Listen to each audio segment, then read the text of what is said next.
ప్రియమైన దేవుని పిల్లలారా, ప్రభు యేసుక్రీస్తు నామంలో మీకు నా వందనములు. మనుషులు ఒకసారి మన గురించి ఒక అభిప్రాయం ఏర్పరచుకుంటే దానిని మర్చిపోవడం చాలా కష్టం. ఇతను ఇలాంటి వాడే, ఇతను ఎప్పటికీ మారడు, ఇతని నుండి మంచిది ఏది ఆశించకూడదు అని చాలా మంది అనుకుంటా ఉంటారు. కానీ దేవుడు మనుషులు చూసిన గతాన్ని చూడడు. దేవుడు మన భవిష్యత్తును చూస్తాడు. దేవుడు ఒక హింసకుని సువార్తగా మార్చగలడు. దేవుడు ఒక పాపిని పరిశుద్ధుడిగా మార్చగలడు. ఈరోజు మనం అలాంటి అద్భుతమైన మార్పును గురించి తెలుసుకుందాం. ఈరోజు దేవుని వాగ్దానము గలతీలకు 1:3. గలతీలకు 1:3 వాక్యం ఇలా ఉంది: మునుపు మనలను హింసపెట్టినవాడు తాను పూర్వమందు పాడు చేయుచు వచ్చిన మతమును ప్రకటించుచున్నాడు అని. ప్రియమైన సహోదరి సహోదరులారా, ఈ లేఖనమును అపోస్తలుడైన పౌలు గలతీయ సంఘానికి రాశాడు.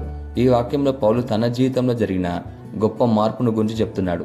ఒకప్పుడు క్రైస్తవులను నాశనం చేయాలని ప్రయత్నించిన వ్యక్తి తర్వాత అదే క్రీస్తును ప్రపంచానికి ప్రకటించే గొప్ప అపోస్తలుడిగా మారాడు. ఆ వ్యక్తి ఎవరంటే సౌలు, అదే తర్వాత పౌలు. సౌలు ఎవరంటే, సౌలు సాధారణ వ్యక్తి కాదు. అతను యూదుడిగా జన్మించాడు. ధర్మశాస్త్రంలో బాగా శిక్షణ పొందాడు. గమాలియేలు అనే గొప్ప గురువు వద్ద చదివాడు. పరిసేయులలో పరిసేయుడు. అతను దేవుని కోసం పనిచేస్తున్నాడు అనుకున్నాడు. కానీ యేసు గురించి నిజం అర్థం కాలేదు. యేసయ్య పునరుద్ధానం తర్వాత సువార్త వేగంగా వ్యాపించడం ప్రారంభించింది. అనేక మంది యేసయ్యను నమ్ముతున్నారు. ఇది చూసి సౌలు కోపంతో నిండిపోయాడు. అతను అనుకున్నాడు, ఈ క్రైస్తవ ఉద్యమాన్ని ఆపాలి, ఈ మార్గాన్ని నాశనం చేయాలి అని. మొదట క్రైస్తవ అమరవీరుడు స్టెఫెను. అతను ధైర్యంగా యేసయ్యను ప్రకటించాడు. అప్పుడు యూదులు అతన్ని రాళ్లతో కొట్టి చంపారు. ఆ సమయంలో సౌలు అక్కడే ఉన్నాడు. హత్యకు సమ్మతించాడు. చంపుతున్న వారిని ప్రోత్సహించాడు. బైబిల్ చెప్తుంది, స్టెఫెనును చంపుటకు సౌలు సమ్మతించెను అని. ఆ తర్వాత సౌలు మరింత క్రూరంగా మారిపోయాడు. అతను ఇంటింటికి వెళ్ళాడు. విశ్వాసాలను వెతికాడు. పురుషులను స్త్రీలను పట్టుకున్నాడు. జైల్లో వేయించాడు. సంఘాన్ని చెదరగొట్టాడు. క్రైస్తవులు అతని పేరు వింటేనే భయపడేటట్టు చేశాడు.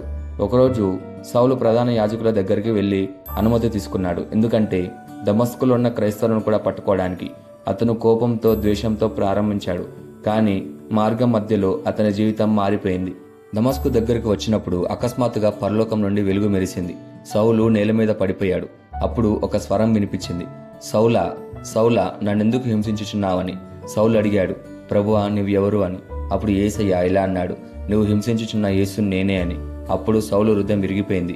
ఆ క్షణంలో సౌలు గ్రహించాడు, తాను దేవునికి వ్యతిరేకంగా పోరాడుతున్నాడు అని, తాను తప్పు చేశాడని, యేసయ్య నిజంగా సజీవుడని గ్రహించాడు. అప్పుడు అతని కళ్ళకు చూపుపోయింది. 3 రోజులు అతను తినలేదు, తాగలేదు. ఓన్లీ ప్రార్థించాడు, పశ్చాత్తాపడ్డాడు. అప్పుడు దేవుడు అననీయ అనే ఒక శిష్యుడికి ప్రత్యక్షమయ్యాడు. అననీయ మొదట భయపడ్డాడు. ఎందుకంటే సౌలు ఎంత ప్రమాదకరమైన వ్యక్తో అతనికి తెలుసు కాబట్టి.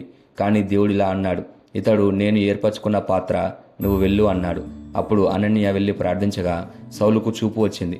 తర్వాత పరిశుద్ధాత్మను పొందాడు. తర్వాత బాప్తిస్మం పొందాడు. ఆ తర్వాత అద్భుతాలు చేశాడు. ఒకప్పుడు యేసయ్యను వ్యతిరేకించిన సౌలు ఇప్పుడు యేసును ప్రకటించడం ప్రారంభించాడు. ఒకప్పుడు సంఘాన్ని నాశనం చేయాలని చూసిన పౌలు ఇప్పుడు అదే సంఘాన్ని స్థాపించడానికి ప్రారంభించాడు. ఒకప్పుడు విశ్వాసాన్ని జైల్లో పెట్టాడు. ఇప్పుడు సువార్త కోసం తాన్నే జైల్లో ఉండడానికి సిద్ధమయ్యాడు. అందుకే ప్రజలు ఆశ్చర్యంతో ఇలా అన్నారు, మనలను హింసించిన వాడే ఇప్పుడు అదే విశ్వాసాన్ని ప్రకటిస్తున్నాడు అని. ఇదే గలతీలకు 1:3 ఉన్న నేపథ్యం. దేవుడు పౌలును ఎలా ఉపయోగించుకున్నాడంటే, పౌలు ఆసియా ప్రాంతంలో సువార్త ప్రకటించాడు. యూరోప్లో సువార్తను తీసుకెళ్లాడు. అనేక సంఘాలను స్థాపించాడు. బైబిల్లో అనేక లేఖలు రాశాడు. ఈ రోజు కూడా కోట్ల మంది పౌలు రాసిన లేఖల ద్వారా ఆశీర్వదింపబడుతున్నారు. ఈ సంఘటన మనకేం నేర్పుతుంటే, మొదటిగా దేవుడు ఎవరినైనా మార్చగలడు. సౌలును మార్చిన దేవుడు ఎవరినైనా మార్చగలడు. రెండోదిగా, గతం ఎంత చెడ్డదైనా దేవుడు క్షమించగలడు. సౌలు చేసిన తప్పులు చాలా పెద్దవి, కానీ దేవుని కృప ఇంకా పెద్దది. మూడోదిగా, దేవుడు మన గతాన్ని కాదు, భవిష్యత్తును చూస్తాడు. మనుషులు సౌలును హింసకుడిగా చూశారు, కానీ దేవుడు అపోస్తలుడిగా చూశాడు. నాలుగోదిగా, పశ్చాత్తాపం జీవితాన్ని మారుస్తుంది. నిజమైన పశ్చాత్తాపం వచ్చినప్పుడు దేవుడు కొత్త జీవితాన్ని ఇస్తాడు. ఈ వాగ్దానాన్ని మన జీవితానికి ఎలా తీసుకోవాలంటే, మన పాపాలను ఒప్పుకొని దేవుని దగ్గరకు రావాలి. ఎవరిని ఇతను మారడు అని తక్కువ అంచనా వేయకూడదు. దేవుని కృపపై నమ్మకం ఉంచాలి. గత వైఫల్యాల వల్ల నిరుత్సాహపడకూడదు. దేవుడిచ్చిన పిలుపును నెరవేర్చాలి. సువార్త ప్రకటించడంలో ధైర్యంగా ఉండాలి. ప్రియమైన సహోదరి సహోదరులారా, ఈరోజు మీ గతం మిమ్మల్ని బాధ పెడుతుందా? చేసిన తప్పులు, పాపాలు, వైఫల్యాలు. అయితే ఒక్కటి మాత్రం గుర్తుపెట్టుకోండి, సౌలును పౌలుగా మార్చిన దేవుడు మీ జీవితాన్ని కూడా మార్చగలడు. మీ గతం మీ భవిష్యత్తును నిర్ణయించదు. దేవుని కృప మీ భవిష్యత్తును నిర్ణయిస్తుంది. మనుషులు నీ గతాన్ని చూసి తీర్పు చెప్పవచ్చు, కానీ దేవుడు నీ భవిష్యత్తును చూసి పిలుస్తాడు. సౌలును పౌలుగా మార్చిన దేవుడు నీ జీవితాన్ని కూడా మహిమకరణంగా మార్చగలడు. ఈ వాగ్దానాన్ని మనం స్వతంత్రించలాగా మనం ప్రార్థన చేద్దాం. మమ్మల్ని మిక్కిలిగా ప్రేమించిన ప్రియా పరలోకపు తండ్రి, నీకే కృతజ్ఞతాస్తుతులు వందనాలు చెల్లించుకుంటున్నాం ప్రభా.